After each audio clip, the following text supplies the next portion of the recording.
안녕하세요. 권넬리아 선교사입니다. 오늘은 복음서에 나타난 하나님의 공의, 성경에 나타난 하나님의 공의에 대해서 강의하는 시간이 되겠습니다. 은혜로운 시간이 되었으면 좋겠습니다. 첫 번째로 나타나는 것이 마태복음에 나타난 하나님의 공의인데요. 마태복음에 나타난 하나님의 공의는 그의 나라와 그의 일을 구하는 것으로서 하나님 나라, 바로 하나님 나라의 정의와 공의에 대한 그런 부분을 이 강의하는 시간인데, 특히 산상수훈을 너무나 잘 알잖아요. 그런데 구약에서 내려온 이어져온 예수님을 통해 성취되는 하나님 나라와 그 백성의 삶에 대한 것인데, 이제 그러한 부분들이 비역사적인 개인적인 교훈으로 전락한 그런 부분이 있습니다. 이제 칭의가 그 정의와 완전히 분리되어서 구약에서 찾기 어려운 법정적 칭의 개념이 만연한 그런 부분이 있거든요. 이 앞에서 제가 강의했지만은 하나님의 공의가 칭의의 원천이거든요. 칭의라고 하면 우리 하나님 이가 예수 그리스도를 말미암아서 우리에게 들어와서 바로 구원받는 그 부분이 칭의죠. 이 justification이거든, 영어로.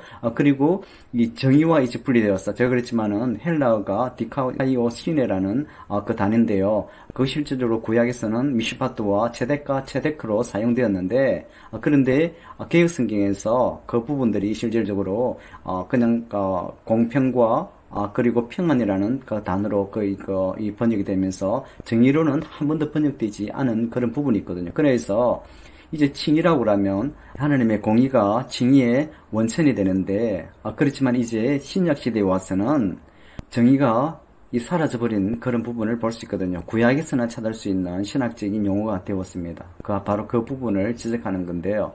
그래서 신약의 복음, 바로 우리가 믿음을 말미암아서 의인이 살아가는 그 부분이 실제로 개인적인 복음에 거치는, 그래서 개인적인 회복과 미래의 약속들에 국한되는 그런 부분을 볼 수가 있거든요. 그래서 이 신약 시대에 사는 우리 그리스도인들은 구약마저도 신약의 관점으로 읽게 되는, 그래서 이제 칭의와 정의가 분리되어서 우리가 칭의만 믿음으로 산다고 하지만 실질적으로 정의가 사라짐으로 인해서 우리 삶 가운데 그리스도인으로서 영향이 없는 그런 부분이 되거든요. 그래서 이 마태복음에 나타나는 하나님의 공의의 그 부분들을 이제 살펴본 시간이 되겠고요.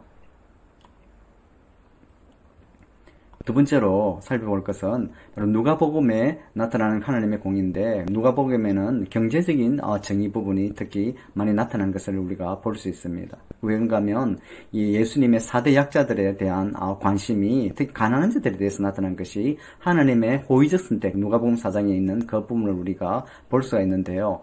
주의 은혜의 해를 전파하게 하신 바로 예수님의 사명이잖아요. 그래서 희년의 때가 도래함을 통하여서 그 희년이 바로 하나님의 구원의 행위의 상징이고, 그리고 예수님의 사역을 통해서 구원의 때를 갖다가 도래하는 그 부분을 우리가 보여주는 거거든요.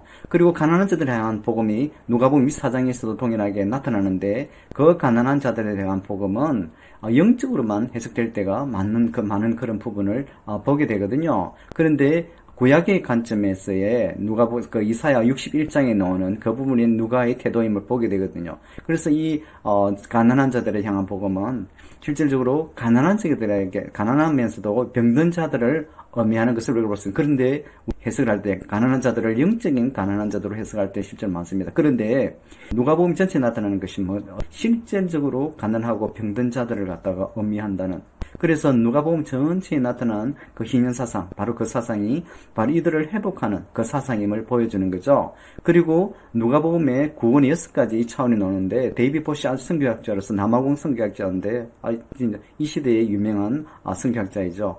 바로 그 6개의 누가의 구원의 차원이 어떤 차원인가 하면 경제적이고 사회적이고 신체적이고 심리적이고 영적인 차원의 그 구원을 나타내는 것을 볼 수가 있고요. 그래서 이 가난한 자들에 대한 하나님의 호의적 선택을 보여주는 거라고 데이비드 포시는 이야기하고 있습니다. 이 동일하게 데이비드 포시도 누가복음이 가난한 자들을 향한 복음임을 더 강조하는 그런 부분을 우리가 볼 수가 있겠고요. 그래서 이 누가복음에 나타나는 것은 그 희년 모델을 통해서 선교의 총체적인 그 성격을 볼 수가 있는데 전도적 선교와 개인적이고 사회적 윤리 그리고 미래의 희망을 나타내는 그러한 선교의 총체성을 볼 수가 있습니다. 그렇지만 앞에 미션을 철치죠. 계속 우리들이 복음주의고 그리고 우리가 에큐메니컬을 우리가 강조하지 않는 그런 부분이 있거든요. 그런 부분이 바로 조화를 이루는 오늘날의 미셔널 처치, 선교적 교회의 그런 부분들, 선교의 총체성을 갖다가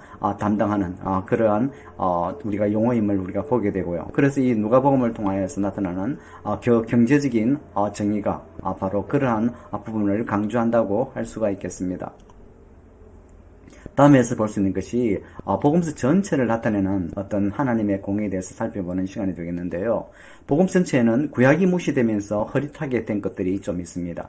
하나님 나라 부분들이 있는데요. 하나님 나라는 하나님이 왕이 되고 새로운 방식으로 다스릴 때가 왔음을 보여주는 부분이 있거든요. 그리고 예수님 의식적으로 이스라엘의 전통을 자신이 짊어지고 자신의 소명을 덧입은 그런 부분들이 복음서 전체에 나타나거든요. 그런데 그런 부분들이 실질적으로 이제 흐릿하게 된 그런 부분이거죠. 실제로 하나님의 나라가 복음 전체에 나타나는데 실질적으로 우리가 이 하나님 나라에서 그렇게 강조하는 부분이 그렇게 우리가 흐릿한 그런 부분이죠. 그래서 그 부분이 하나님 나라가 특히 구약 성경이 무시되면서 이 흐릿하게 되는 그 부분, 특히 하나님 나라임을 볼 수 있거든요. 지금 현재 우리 강의하는 부분이 제가 하나님의 이 공의에 대해서 하는 부분이거든요. 그런 전통들이 많이 무시되어 왔다는 거죠. 그리고 성경적인 오류, 앞에서 제가 계속으로 말씀드리지만은 이 성경적인 어떤 오류 부분을 통해서 세상을 뒤집은 사건이거든, 복음의 담화가. 그런데 그런 이 복음의 담화가 이제 자꾸 귀여운 윤리적인 경고들만 가르침으로만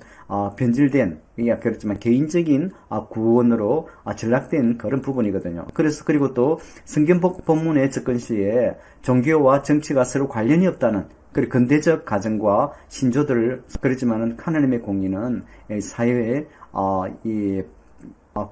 공의를 실천하는 그런 부분이거든요. 그리고 항상 우리가 그러면 정치 부분, 종교와 정치를 딱 언급할 때 우리는 한 발 물러서는 그런 부분을 볼 수가 있는 거거든요. 그런데 이 사회적 활동, 사회적인 정의 부분이죠. 그런 부분을 우리가 동일하게 행해야 된다는 그런 부분을 우리가 보게 되는 거거든요. 그리고 하나님 나라의 전체적인 의미가 바로 세상의 사악한 제국들을 종말을 선언하고 다른 종류의 제국을 세우시는 하나님의 이야기인데요. 그런데 이 부분을 우리가 딱 이야기할 때 실제적으로 조심스러워하는 그런 부분, 예수님께서 이 땅에 오셨을 때 어떻게 하셨는가, 실제로 예수님께서 전파하신 그 하나님의 나라의 의미거든요. 그래서 우리가 분리된 세상에서 근대주의적인 신조나 성경 진리에 대해서 많은 반한 결과들이 있음을 보게 되는 거죠. 이 부분이 현재적으로 저도 동의하는 그런 부분이 있거든요. 그것이 김건주님의 구약 그 정치적인 말씀에 넣은 논문에 나오는 말씀인데요. 그런데 이것이 실질적으로 성경적 해석의 오류 부분에 인하여서 우리가 이런 부분들이 하나님의 정의가 많이 무시되는 그 부분을 설명하는 것이거든요.